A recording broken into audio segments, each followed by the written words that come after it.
Okay, today we're going to talk about a very sensitive topic here in the world of packaging. And it's this brown stuff that some people call cardboard.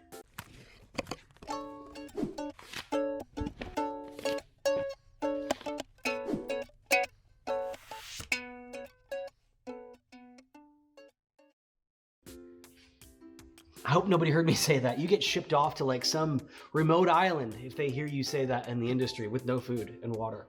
It's really bad. But we call this corrugated here in the world of packaging, and it's everywhere. Obviously, you're all familiar with it, and everybody gets boxes that show up with it, and it's really become this very pervasive material in the world of packaging, and not just for shipping and for boxes, but really for all types of applications. And we wanted to talk a little bit today about some of the different types of corrugated, how it's made, just to give you information that you never know. You're gonna bust this out at some party later and people are gonna be like, whoa, where did you get that? You're so smart.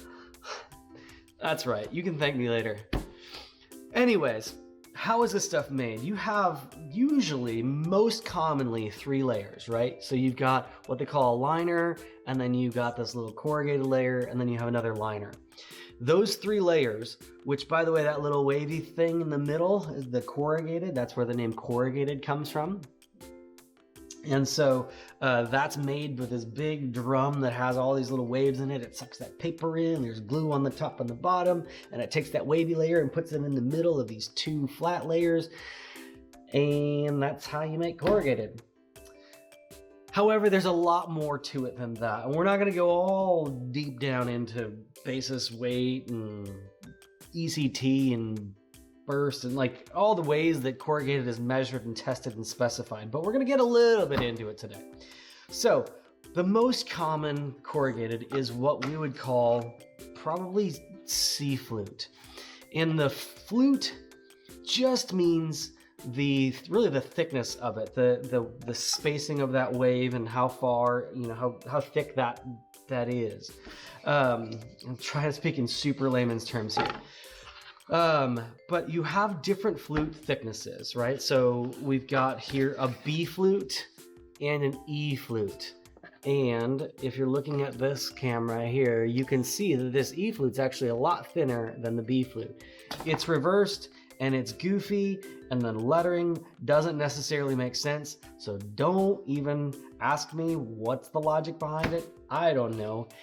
In general, at a certain point, it goes down by, E flute, F flute, then there's like N flute and Z flute. There's not every letter of the alphabet. It doesn't always go in order from thicker to thinner. It doesn't really make a lot of sense, but we're not here to make sense. So what we've got here today is we've got a sample of C, we've got one of B, we have an E flute and an F flute. And you can see this, like you can almost barely make out that there's corrugations in it. It's super thin. You can kind of see the wavy pattern, and the team here laser cut the top layer off so you can actually see the flutes on the inside of that. But yeah, so the different letters just mean different thicknesses. And then you have things like this. So this is actually, let me back up for just a second. This is actually called single wall. And it's got 2 walls, Brent. Why is it called single wall? I don't know, because the whole thing together makes 1 wall of material. I didn't make this stuff up, you guys. If I did, it would be dumber than it is today. So rest assured. These right here that have 2 faces to them, it's just called a single wall, 2 flat layers. This stuff here is called, did I say single wall? Single face? Single wall. Walls and faces. Boy, oh boy.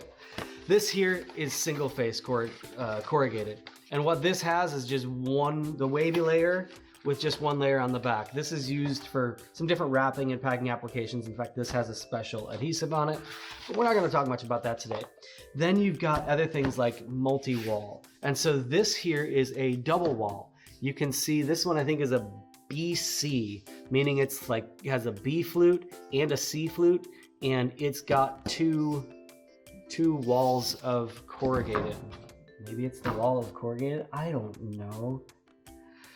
Anyways, So you've got these different mixtures. You've got double walls and triple walls and different thicknesses and different gauges. You have different thicknesses of the material on the top and the middle, and there's a lot of science that goes into this. And the two main measurements, I said I wasn't going to get into this, but I am now.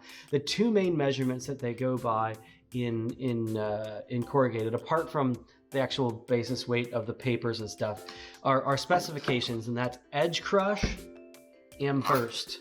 And edge crush is really the performance of the resistance of weight on the edge of this. How long does it take before things crush and this thing fails out? It's all about a given size and a given amount of pressure, and but that's not important. And then there's burst, which is basically how hard is it to puncture this with a disc. And those numbers really tell us how well it needs to perform. And so the combination of those numbers and the flute, the thickness of the material, tells us how heavy the paper needs to be or how well it needs to perform. And then you've got things like double walls and triple walls and some crazy, you get into like honeycombs and hex, like all sorts of weird stuff. But for today's video, we just wanted to spend a couple of minutes and talk about the basics of corrugated. You are by no means an expert, but you do possess enough knowledge to impress people at a party, and that's really all we set out to do. So if there's anything else you want to know about as far as materials or science or something cool that you want to science, who are we kidding? Materials or process, and you want us to dissect it and dig into it a little bit, just leave a note in the comments below, and we'll do that on another Unpacked. Thanks for watching.